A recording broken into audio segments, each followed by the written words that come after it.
like if I'm coming after somebody, that sounds terrible, but like if I'm prospecting somebody, right, or a company, like my approach. If you want to eat, you need to learn how to hunt. With a career in sales, Derek knows how to hunt.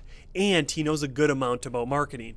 And he brings a lot of contrarian advice. Sit back and enjoy this special episode. If you want to go deeper on Derek's insights, he's from season 1, episode 4, so literally the 4th episode ever recorded of this podcast. He's an OG. Go check out that episode. This is episode 7 of Friends of On Marketing, recorded on January 22nd, 2025. This is a show where I bring friends, guests of On Marketing back onto the show to talk anything. Emphasis on the anything. I hope it gets weird.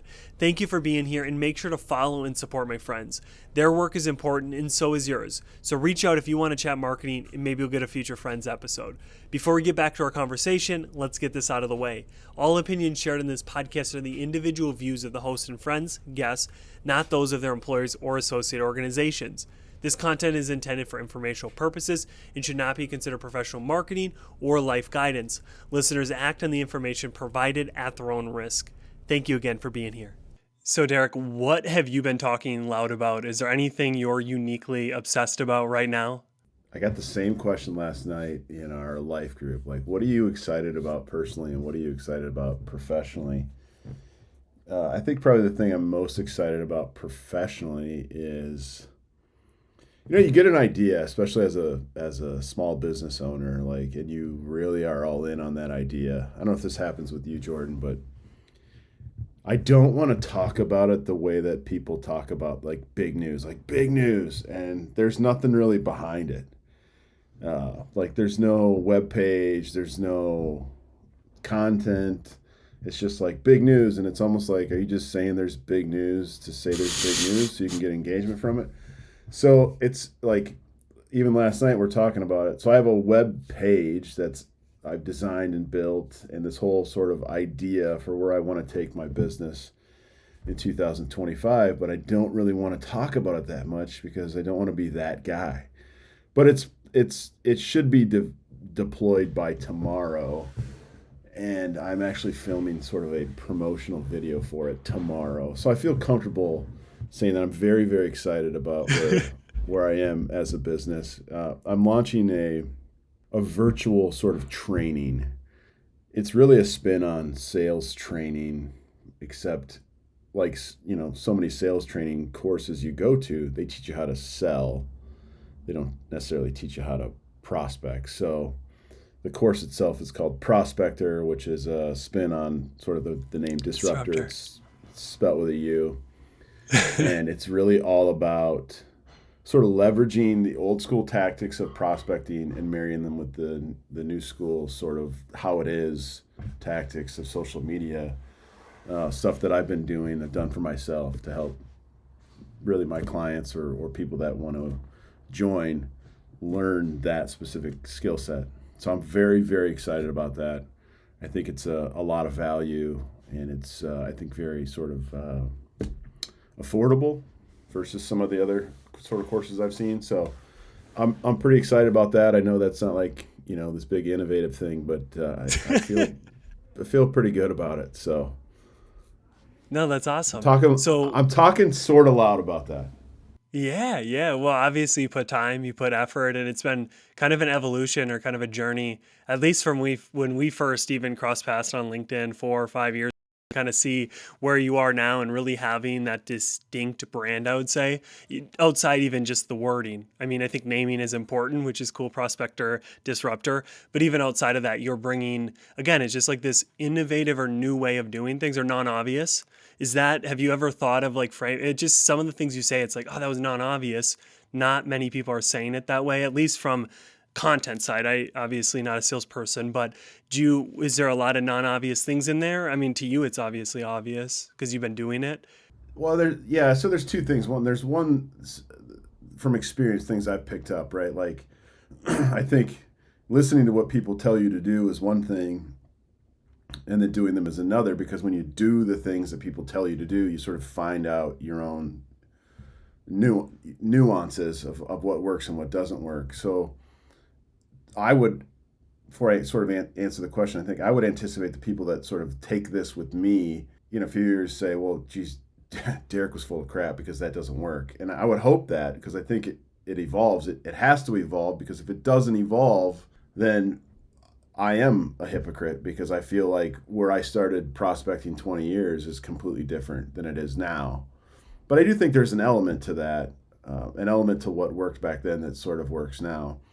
But as far as like the obvious things, I mean, there's like if I'm coming after somebody, that sounds terrible, but like if I'm prospecting somebody, right, or a company, like my approach is very very structured, yet somewhat loose because of social, but very specific. And then if I'm sort of casting a wide net, that's where you sort of get into like content creation. I call that like a passive cadence. So I have an active cadence and a passive cadence, and an active is very specific, where a cadence or a passive cadence is very, cast a wide net, somewhat like a marketer would do, except these are salespeople primarily. So there's those two specific cadences, but like the non-obvious things are not just finding someone, because finding people is half the battle, and that's utilizing search is half the battle. But then coordinating that with sort of your marketing department and saying, here's what I'm doing, what are you doing, and working together and sort of having this sort of sales is the new marketing, marketing is the old sales approach. And I don't want to spill a lot of what I have. Yeah, the whole yeah. But I No, do you're think good. I will tell you this. There's a very specific element. I think it's the best tactic we can use as prospectors is to do something called advocate search. An advocate search is obviously utilizing social media, but it's looking at who are my current customers, like who are like my current customer base, and finding out who doesn't work for those customers anymore, who has moved on. So that is essentially advocate search. It's a warm way to reach out to those people. But I would tell you, don't reach out to them. Don't ask them for a meeting. So that is something that I think stirs the pot: is never ask for a meeting. A prospector in today's era, an era of digital transformation, I don't think you ask for the meeting. What do you ask for? You don't Or ask do for you anything. not ask? You don't ask. You don't Okay, ask. okay. You don't ask. I think the whole passive and kind of that is a unique way of having these direct, you're reaching out to people, but then you're creating content, you're doing things that is more passive. That's kind of a unique idea that I've thought of in more of the marketing realm, but never obviously not being a salesperson in the sales realm of like doing that because so many marketers create content and some salespeople, but that makes a lot of sense. So you talked a little bit about social media. I think you do social media, if that's a way to say it, at least LinkedIn in a very unique way. I just want to start off with your headline. So your headline is anti-social social media and then not written by AI, which I found to be super interesting. Both of those, right? It's like this whole AI thing and then this anti-social. Take that to where you want, but why did you choose that as your headline? Because social media is the one social activity we can spend more time doing and become less social. Oh, that's true. So I think you really have to walk a fine line. And I mean, how many times do you see somebody say they're a personal brand coach? I'm not saying I'm a personal brand coach, but I am a personal brand coach. But I don't say it. I'd rather show you that I do this, that I am this way, and let you decide for yourself, do I want this person to help me? Because you see these personal brand coaches, like I'm a personal brand coach, this is what you need for your personal brand. You should do this, you should do that, this is when you should post, this is how you should create content, this is how you should write the content. And it's like, all you do is talk about those things. And if your personal brand is in fact who you are, well, I would hate to be known as the guy that only talks about personal brand, right? I'd rather just have it. And then the Yeah. AI, clearly so much AI content, you want to make it clear, nothing that Derek's putting out is AI written. I'm not going to write anything with AI, and I'm not. I say this right because you put something out a while ago, and I said something. I remember this. It was a very very professional, tasteful sort of exchange, and I respect what you do. So I'm not out here trying to tell people that I'm going to put a stop to it. Like I'm that naive. Like, oh, I'm going to end it. I'm going to be the guy. But all I'm saying is this, like, with the rise in AI content and this, and I'm speaking directly to like creating the content and using the tools to to create it for you, being your voice, of being your creativity. I think with the rise of artificial intelligence, especially on social media platforms and just content in general, right? We're sort of drowning out that originality and that authenticity. And I think what happens is that authenticity and that originality sort of floats to the top and eventually becomes more valuable, much more valuable, because you're sifting through all of the weeds looking for that one thing, whether you know it or not, and you're relating to it, at a much more valuable level because it's real. You talk about writing and how LinkedIn has this type of writing. I've heard it coined broetry. What are your thoughts on that? But more so on this thought that, like, shouldn't Broetry. digital writing be somewhat different than traditional writing, where we kind of had bigger pages, and now with my phone it's a little bit smaller?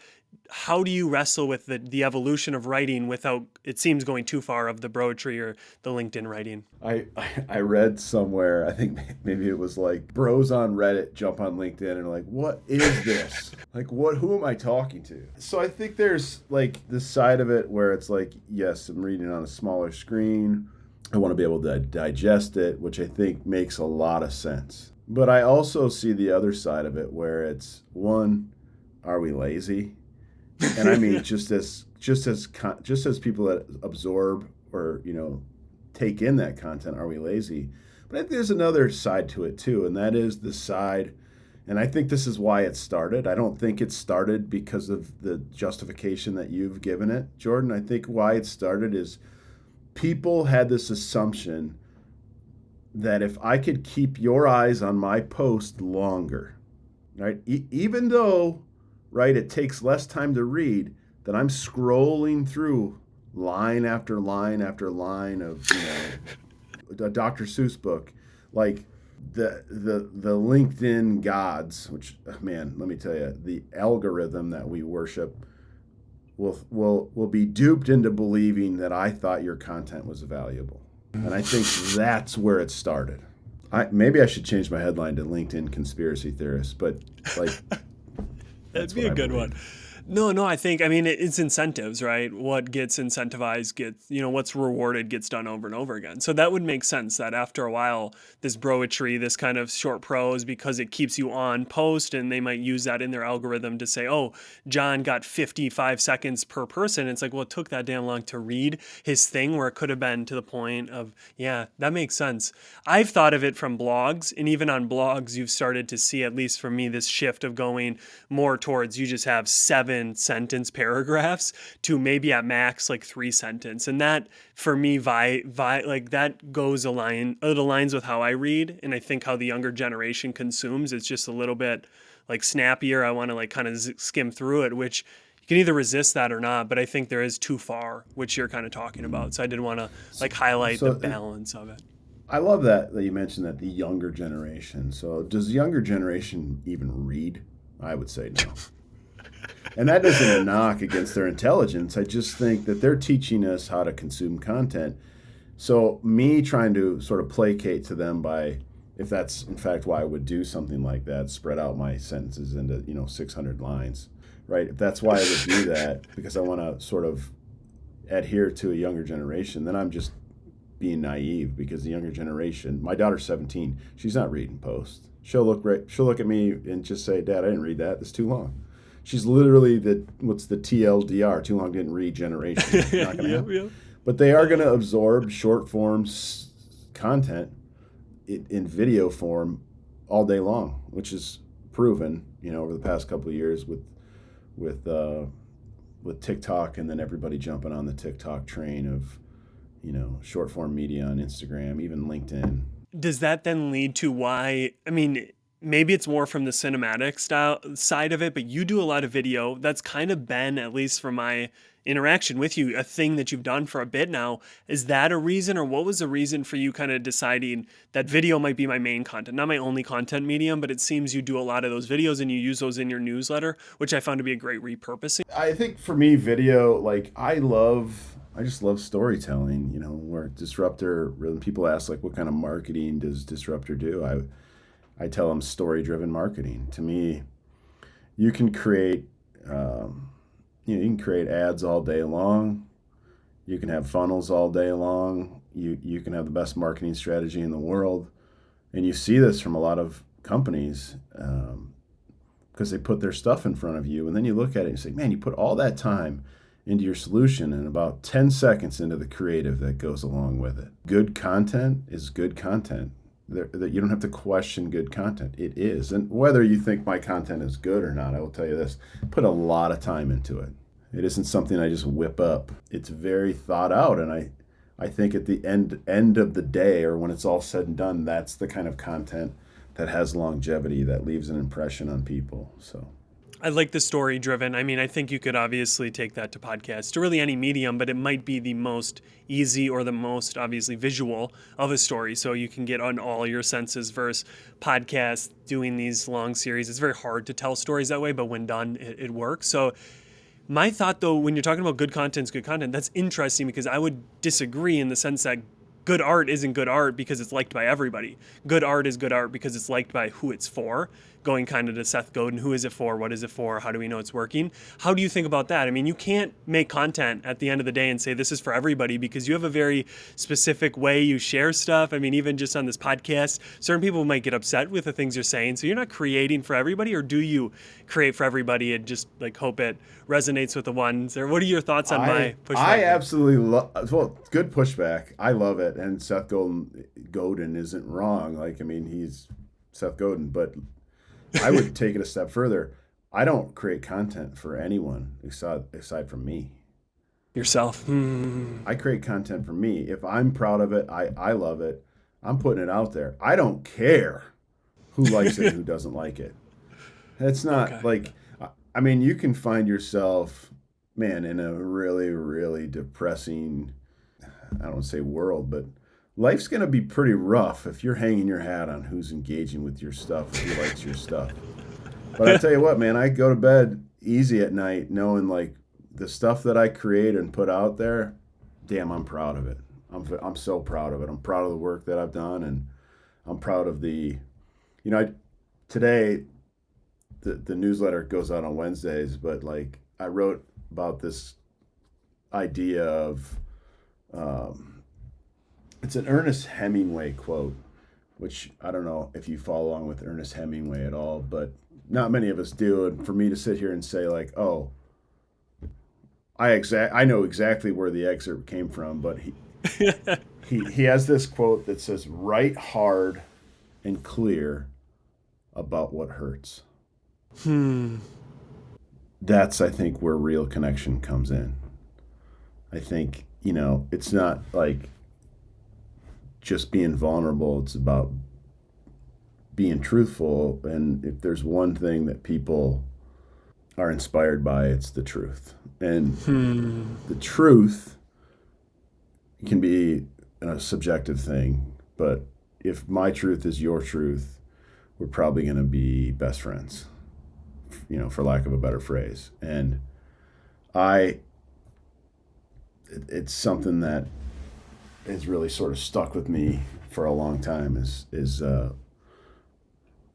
writing a lot about the truth.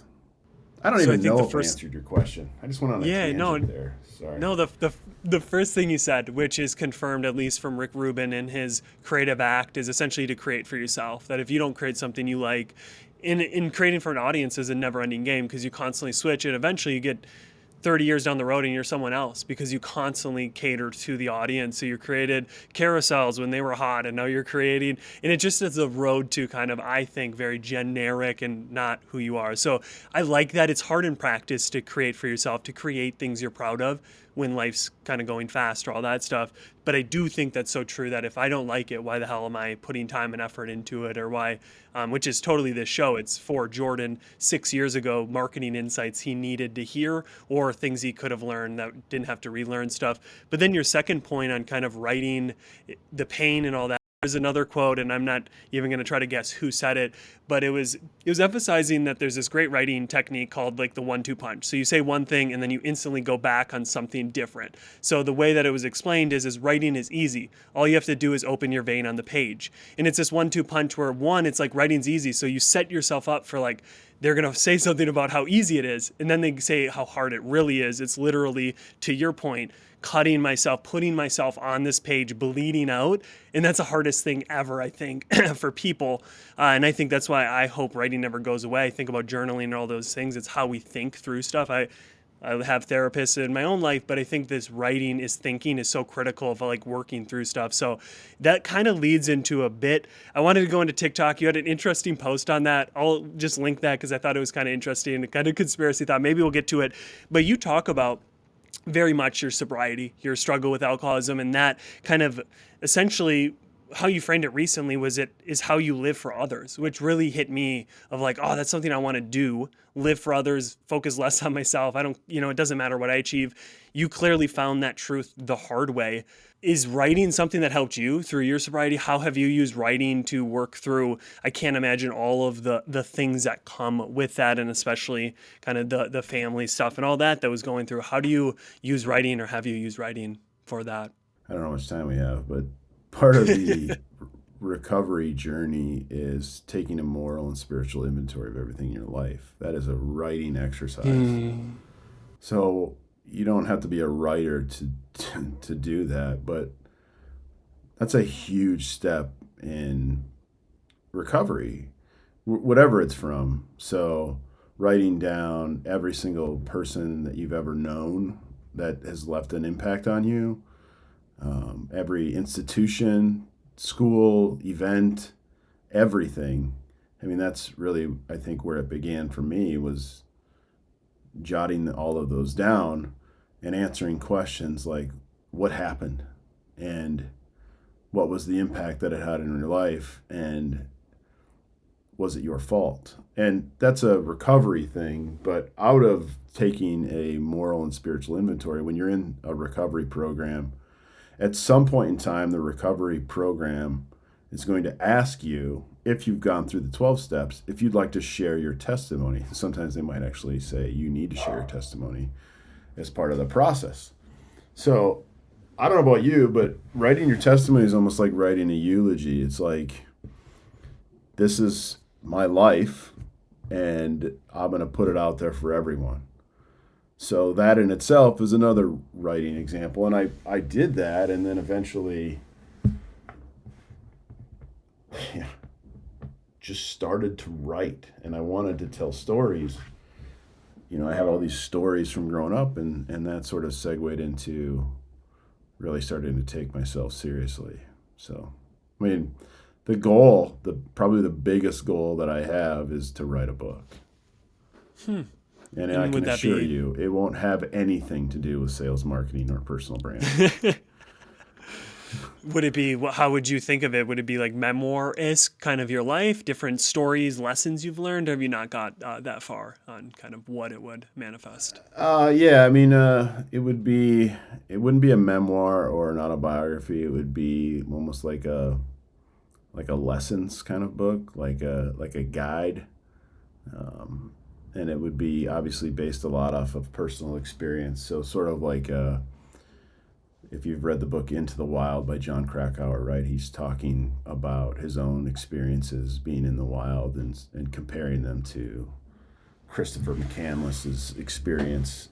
If you've seen the movie Into the Wild, but the book is what it's based off. There's sort of this back and forth between his own experience and Christopher's, and then, mine would be essentially, I mean, I've written the title, I've written the outline. It's funny because I read the book Finished by John Acuff, and it's like, anybody that's ever wanted to write a book won't start the book until they finish the outline, and won't even start the outline until they come up with the title. And he goes, and this is the reason why you don't finish. And I'm like, yeah, exactly.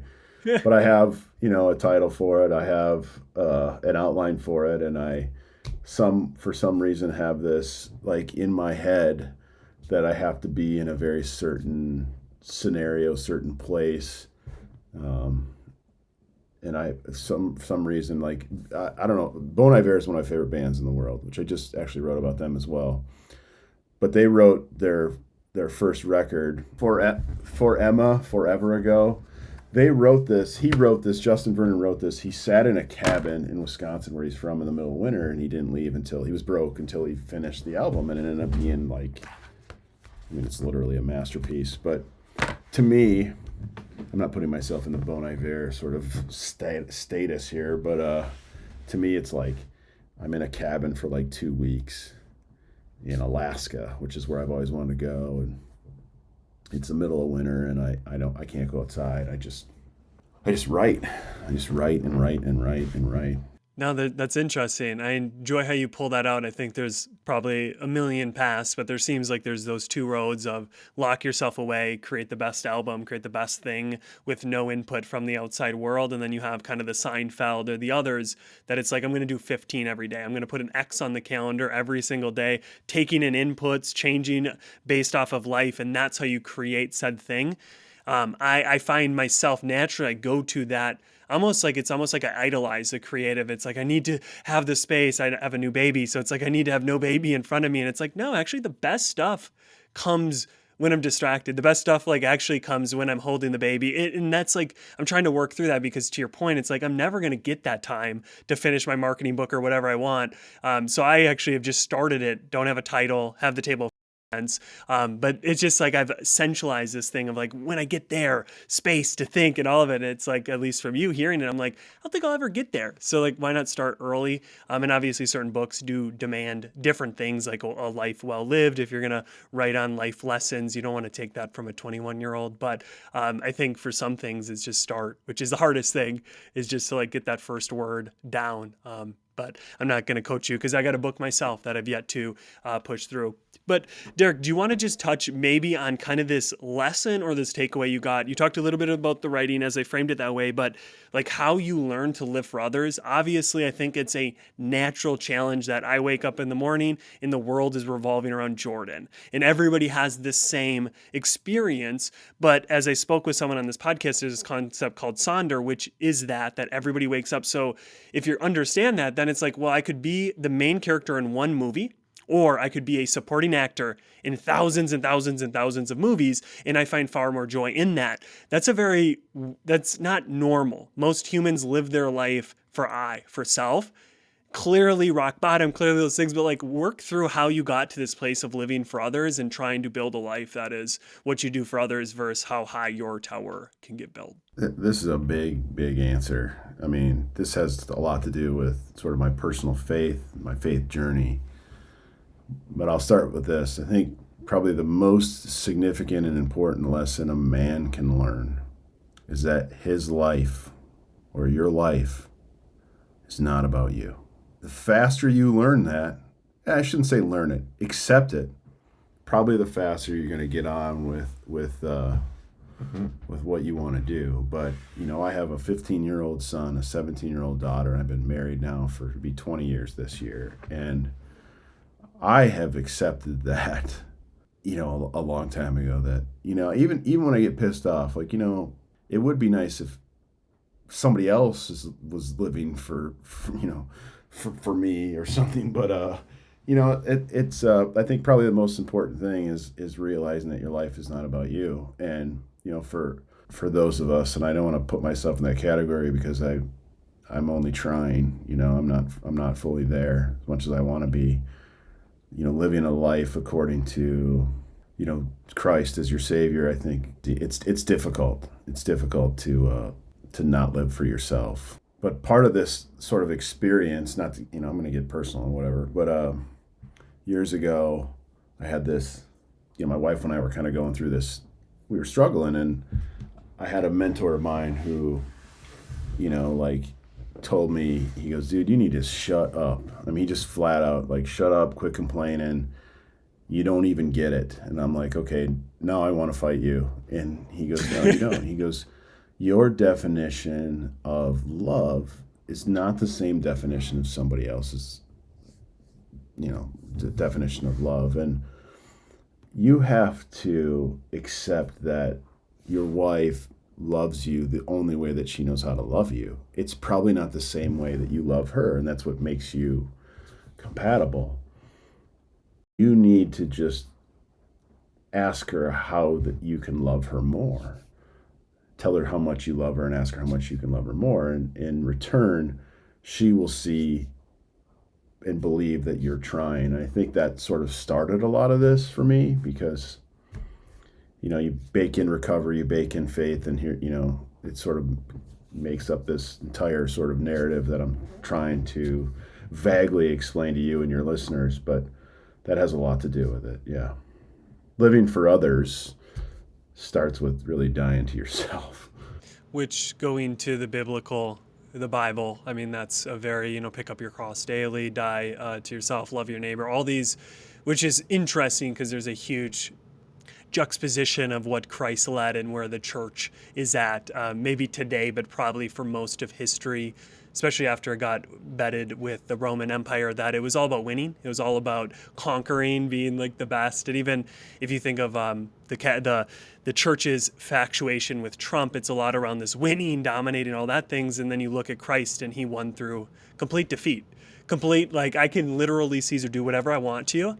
But like the game is that you're going to try to do with what the powers you have. And like that for me constantly reminds myself that like most people who did church right, most people who followed Christ right died. Like they got martyrdom, they got killed, because they didn't side with like the bigger, which in and of itself, to die for something else has to mean that you've died to yourself, because then most people, rational beings, would say, yeah, that's a big movement. Yeah, heaven sounds cool. Yeah, I want to follow God, but like, I want to be alive. I want to be alive before said movement. And that never was, at least Christ and the people closest to him, they all died for the movement, which is the selflessest act, I think, ever, to die for someone else, which is the whole Christ story, or to die for Jesus, to die for your belief in Christ. So that makes sense, the interlock between your faith through all these things. But I think someone who I believe spiritual follows God, has to love their neighbor, which means that they have to get out of themselves. Every single day, every single minute. At least that's my experience so far. I've enjoyed this conversation with you. As I said throughout this conversation, I'll link all that stuff. So if you want to share, I think you said tomorrow or something when it's live. This podcast won't be going live for a few weeks, so we'll definitely have time to kind of get the link in there. So if you want to check out what Derek talked about today, links are in the description. But thank you again for coming on and sharing. Yeah, man. Good luck to you, for sure. It's good talking to you, as usual. This is the end of the podcast. What one idea or topic of conversation stood out to you today? Write it down, share it with a friend, post it on social. The main thing is take action. That's how we go from theory to mastery. We need to practice. We need to put it into practice. Thank you for listening and being here, and I hope you tune in next week.